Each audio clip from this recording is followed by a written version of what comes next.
Hoje é quinta-feira, 31 de outubro de 2024, e o grupo de conjuntura está aqui reunido para mais um podcast.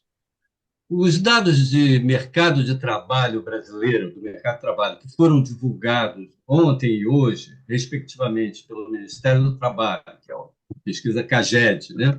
E pelo IBGE, que é a PNAD contínua, esses dados confirmam a tendência de aquecimento do mercado de trabalho brasileiro, sobre o qual a gente vem falando já há vários meses, né? Mais precisamente, o emprego, o que vem acontecendo é que o emprego vem crescendo acima do ritmo de crescimento da força de trabalho, o que vai levando a taxa de desemprego a cair, né? E abatendo recorde de níveis baixos a cada divulgação. Então, vamos aos dados. Começando pela PNAD. A taxa de desemprego caiu, ou de desocupação, como sendo mais preciso, né? Caiu para 6,4% nesse trimestre que vai de julho a setembro. É de longe a taxa mais baixa de desemprego, né? Desde o início da pesquisa para este período, né? A taxa de desemprego caiu para esse nível tão baixo, apesar de ter crescido muito de ter crescido a taxa de participação. Quer dizer, mais pessoas que estavam fora do mercado de trabalho, né, que não estavam se dispondo a procurar emprego, etc., entraram no mercado de trabalho.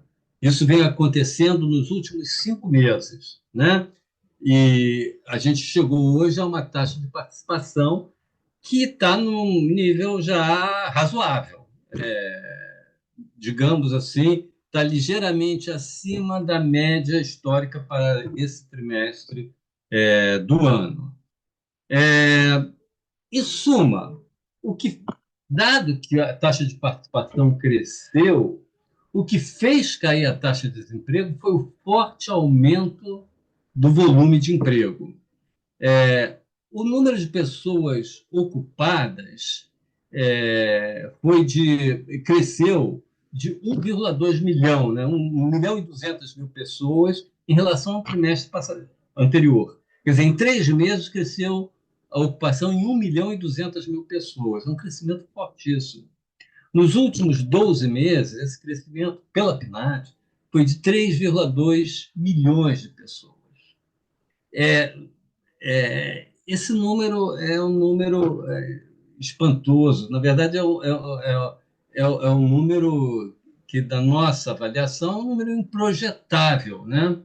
É, Nós já comentamos em vários podcasts anteriores que, com um ritmo de crescimento desses, a gente caminha muito rapidamente para uma situação de pleno emprego, quando a dificuldade das empresas para conseguir novos trabalhadores vai acabar funcionando como uma barreira para o aumento da produção.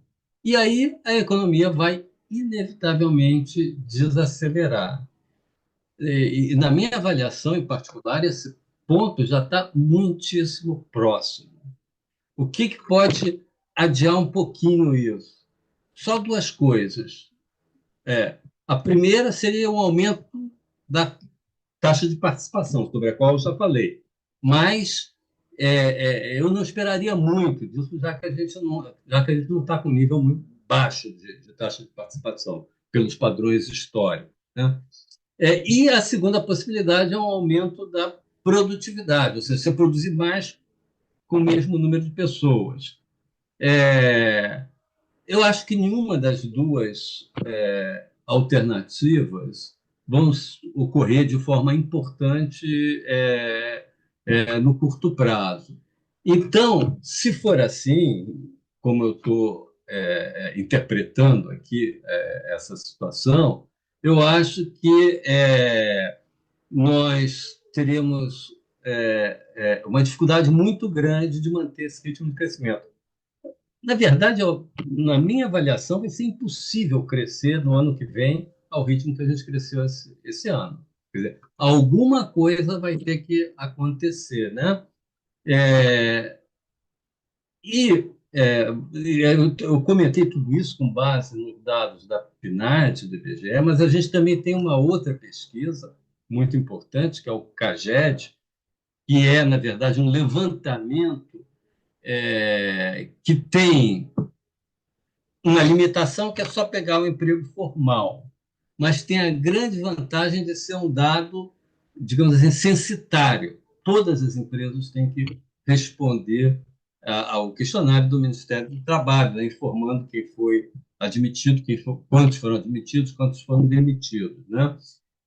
Então, nesse sentido, o CAGED não sofre de eventuais problemas relacionados à expansão dos dados amostrais para a população como um todo, né? Porque ele é dado já para a população. E o que o CAGED nos diz? Nos últimos 12 meses, aquele período em que a PNAD informa que a ocupação cresceu em 3,2 milhões de pessoas, para o CAGED, o emprego formal, nos últimos 12 meses, cresceu 1,8 milhões de pessoas. 1.800.000, um pouquinho mais de 1.800.000 pessoas. Isso é emprego formal. 1.800.000 vagas formais nos últimos 12 meses. Esse dado é muito compatível com o dado de 3.200.000 para o total da ocupação, tanto formal quanto informal. Então, os dois dados são muito coerentes, estão mostrando essa realidade de crescimento muito forte do emprego. Isso tem a ver com o fato de que o PIB vem crescendo a 3% ao ano, né? É, e esse ritmo de crescimento do emprego tem a ver com o fato de que o PIB está crescendo muito mais incorporação de novas pessoas do que por aumento de produtividade, né? Então, essa é a questão, né? E como a gente não prevê, dado que a economia está investindo pouco, etc., não prevê um crescimento importante de produtividade no curto prazo, né? A conclusão inevitável é que a economia vai ser detida. Essa é a minha conclusão. Acho que a implicação, uma das implicações, ou a implicação mais importante desses dados aí. Quer dizer, claro que tem o fato de que é ótimo, né? Eu só estou aqui comentando o problema. Ótimo, está com um nível de emprego muito elevado, uma taxa de desemprego baixa, etc. Isso é bom, mas o problema econômico que nós estamos que eu estou colocando aqui é que isso está mostrando que a gente já está chegando a um limite deste tipo de crescimento que a gente vem tendo até agora, nos últimos anos, né? Ou a gente muda o tipo de crescimento, investindo mais, aumentando a produtividade, etc., ou ele vai parar. Na verdade, como não se muda esse padrão de crescimento num prazo muito curto, a minha avaliação é que ano que vem a gente vai crescer inexoravelmente muito menos do que a uma taxa muito menor do que a gente cresceu nesse ano. Mas eu vou passar aqui para os meus colegas, porque são muitas as implicações desses dados, né? Então, seria bom a gente comentar aí as várias implicações deles. E também tem outros dados relevantes que eu não mencionei aqui, como o crescimento do salário, etc. Vamos ampliar aqui o leque de informações e de análise sobre as implicações com a Margarida e com o Lício. Margarida, você que já Eu está vou aí. começar. É uma coisa que chama atenção também, né? É que, pelo menos pelos dados do CAGED, é que mais de 52% dessas novas contratações líquidas, pelo dado do CAGED, vem pelo setor de serviços, que é um setor intensivo em mão de obra. Então, isso corrobora um pouco essa alta elasticidade à renda do emprego que o Francisco Eduardo já sugeriu, que é reflexo aí de uma baixa produtividade da mão de obra e também da composição do nosso crescimento nesse período que a gente está tratando. O setor serviços é que está impulsionando essa criação líquida de empregos formais. Depois, bem atrás, vem a indústria. Depois, a construção civil e, por último, o comércio. Agora, vamos falar um pouquinho dessas implicações, né, do mercado de trabalho tão aquecido. Primeiro, o Francisco Eduardo já colocou, é uma economia que está batendo no seu limite do ponto de vista do mercado de trabalho, que tem ali o fator de produção trabalho. Sem trabalho, a gente não consegue produzir, a menos que haja um incremento muito grande da produtividade, né? E aí a gente trabalha com o mesmo estoque, vamos ser assim, de mão de obra. Então, aí, dado esse aquecimento do mercado de trabalho, uma primeira grande implicação é o aumento da inflação, né? Isso significa salários subindo acima da produtividade, né, da mão de obra, e isso, em princípio, as empresas resolvem esse probleminha aumentando seus preços. Para o setor de serviços, é muito fácil resolver via subida de preço, por quê? Porque é um non-tradable. Então, ele está muito menos sujeito à concorrência internacional. Alguns poucos serviços estão, serviços de consultoria e coisas desse tipo. Mas a maior parte de serviços de consumo não está, né? Então, aumento da inflação. No caso da indústria, isso já é mais complicado, porque ela está sempre se deparando com uma competição internacional, pelo menos potencial, via importações, né? Então, o aumento da inflação, provavelmente, e o Banco Central tem reiteradamente colocado essa preocupação sobre o mercado de trabalho como um objeto que eles estão focados nisso, né, para prever a questão inflacionária, provavelmente uma subida de juros, um ciclo de alta de juros, eventualmente mais intenso do que se a gente não tivesse um mercado de trabalho, já que a inflação tem outros componentes também, né, no curto prazo. As secas, né, a enchente, tudo isso tem implicações, inflações de custos que a gente tem pela frente. Uma outra implicação do mercado de trabalho tão aquecido é uma contratação do consumo mais à frente. E aí a gente tem essa contradição, né? Mais consumo é mais PIB, mas, por outro lado, o PIB também está apertado para crescer mais, porque tem um problema de mercado de trabalho que está no seu limite. Um aumento das importações, na medida em que a economia começa a travar, né, a ter uma demanda crescendo mais do que as possibilidades de oferta, agora limitadas pelo mercado de trabalho e por outras questões, mas com certeza pelo mercado de trabalho, é o aumento das importações, que é algo que já vem ocorrendo, né? O nosso saldo de transações correntes, ele já vem crescentemente não é deteriorando, mas o déficit está piorando, né? A gente está aumentando o nosso déficit de transações correntes, nada alarmante, que nesse setor a gente tem contas externas brasileiras são muito boas, são muito robustas, mas é o aumento que é a contraface dessa demanda aí crescendo a um ritmo superior à capacidade de oferta. E, por último, uma notícia boa, quer dizer, isso aumenta as receitas de governo, né? O mercado de trabalho mais aquecido, uma economia mais aquecida, que seja no curto prazo, melhora aí os resultados primários, vamos dizer assim, o resultado primário, e isso tem todo um efeito positivo sobre as metas que a gente tem que cumprir e sobre as contas públicas de uma maneira geral. E aí são receitas que vão crescer em função do mercado de trabalho aquecido e, consequentemente, de um nível de atividade econômica também aquecido por conta desse consumo mais elevado, derivado de um mercado de trabalho mais aquecido. Eram essas as implicações que eu queria colocar e agora eu passo para o Lixa. Ok. Obrigado, Margarida. Faço então continuar comentando alguns aspectos, não, tanto do CAGED quanto da PNAD. Em relação ao ponto que Margarida destacou no CAGED, a maior contratação foi basicamente no setor serviços, não? Foram 128 mil novas vagas criadas em termos líquidos, tá? Eh, um ponto que se destaca dentro do setor serviços é que foi basicamente nos serviços administrativos, não? Muito ligado a algumas atividades de escritório. O que caracteriza esse tipo de atividade é que ele tem uma escolaridade um pouco maior, usam novas tecnologias e apresenta novos vínculos, não? Muitos vínculos que estão associados à reforma trabalhista. Por exemplo, os empregos intermitentes, tá? Então, a gente está tendo uma pequena mudança dentro da forma como os serviços está contratando, tá? Nesses novos vínculos.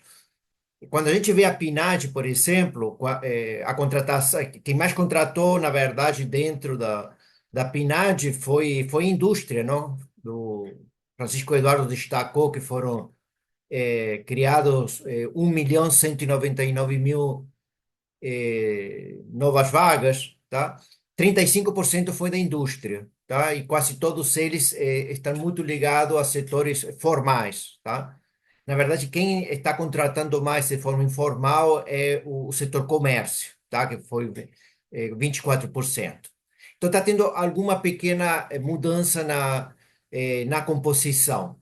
Francisco Eduardo destacou a questão dos rendimento da renda média do trabalho, a renda média para o trimestre encerrado em setembro, na verdade é o terceiro trimestre, foi de 3.227 reais. Teve uma pequena queda em comparação, que seria o segundo trimestre, que é aquele encerrado em junho, tá? De 0,4%, mas isso pode estar associado, a gente teve algum aumento, aceleração um pouquinho da inflação. Mas quando a gente olha para a massa de rendimento real habitualmente recebida pelo trabalhador e compara o terceiro trimestre deste ano contra o terceiro trimestre de 2023, o aumento da massa real, não estou falando em termos reais, é 7,2%, tá? Que é um número que vai em linha com o que o Francisco Eduardo e Margarida destacam, não? Ou seja, teve o aumento da renda real das famílias deve significar um forte aumento do consumo das famílias. Como a Margarida falou, temos uma espécie de consumo contratado para os próximos trimestres, tá? Dado esse forte aumento da, da massa real, tá? De qualquer forma, foi comentado pelos diretores do IBGE, da diretora da pesquisa da PNAD, essa surpresa que teve com a renda média que ficou praticamente estagnada na margem, tá? Isso a gente temos que ver como que isso vai evoluir, tá? Mas, de qualquer forma, o ponto central é que quando a gente compara o resultado do rendimento com um ano antes, o aumento é muito grande, tá? Então, implicações que Francisco Eduardo destacou, Margarida também, para a política monetária, temos então mais pressão de demanda agregada contratada, provavelmente isso significa um pouco mais de pressões inflacionárias, um aumento das expectativas de inflação para o ano que vem. Isso significa uma política monetária mais apertada, seria uma implicação imediata. Em relação à política fiscal, a professora Margarida destacou que provavelmente o aumento eh, do número de ocupados, Francisco Ela destacou isso também, e deve significar aumento das contribuições trabalhistas, uma melhora na arrecadação tributária, não? Se bem que a gente tem que medir exatamente os números sobre as necessidades que a gente tem no terreno fiscal e a pequena melhora que esse aumento das contribuições trabalhistas possam ter. Tá? De qualquer forma, como a professora Margarida, tem essa boa notícia fiscal, não? Tá? Então, isso seria também alguns comentários iniciais, tá? Algumas implicações, Francisco. Deixa eu esqueci quando eu estava fazendo a minha apresentação aqui, eu esqueci de comentar um dado que eu acho muito importante para a gente avaliar o que significa esse crescimento tão forte da ocupação. Que no caso do CAGED, volto aqui a relembrar, nos últimos 12 meses o emprego formal cresceu 1,8 milhão, né? 1 milhão e 800 mil novas ocupações. Esse dado, o dado que eu quero acrescentar, que eu já falei em outros podcasts, mas volto aqui neste podcast especificamente, é que, de acordo com os dados novos do novo censo demográfico, a população em idade de trabalhar, o crescimento anual dela, nesse momento, é de 450 mil pessoas. Então, contrasta o seguinte: entra no mercado, entra em idade de trabalhar 450 mil pessoas, criam-se, só de empregos formais, 1 milhão e 800 mil. Essa conta não fecha, né? Quer dizer, fecha no curto prazo enquanto você vai absorvendo os desempregados, mas os desempregados vão também escasseando, né? Então, eu acho que isso aí só para enfatizar por que eu falei antes, que eu acho que já está muito próximo ao ponto em que a economia vai se chocar contra esse limite ao crescimento, que é o limite da força de trabalho. Tá? Bom, paramos por aqui. A Lígia quer falar? Lígia, você está com o microfone fechado. Obrigado. Só para complementar, tanto as expectativas que a gente tinha no CAGED era de que a gente iria criar agora em setembro entre 200 mil e 255 mil novas vagas e deu 248, ou seja, veio acima da média, bem perto do limite superior. E quando a gente tinha as expectativas sobre taxa de desemprego, as expectativas estavam entre 6,4 e 6,6 e veio 6,6. Ou seja, ainda as expectativas mais otimistas, digamos, eh, foram sobrepassadas pelos resultados que a gente teve, não? Divulgados tanto pelo CAGED quanto pela PNAD, tá? Ou seja, temos um mercado de trabalho, tá? Que, como o Francisco Eduardo já destaca, desde o começo deste ano, o ano passado, não? A gente já sabíamos que estávamos numa trajetória que não pode continuar desse jeito, mas os números continuam nos surpreendendo, não? Sempre temos expectativas otimistas e elas se tornam mais otimistas do esperado, o que significa que não podemos continuar dessa forma, não? Esse é um ponto, só para reforçar os pontos do Francisco Eduardo. Isso aí lembrando aquela frase do economista americano, um tempo atrás, empresário também, que diz: aquilo que não pode continuar para sempre não continuará. Isso é óbvio, né? Então, isso não pode continuar para sempre, não continuará. A gente só não pode cravar o momento em que esse processo vai ser detido, mas certamente não vai demorar muito. Gente, ficamos por aqui. Até a próxima quinta-feira com mais um podcast do Grupo de Conjuntura. Até lá.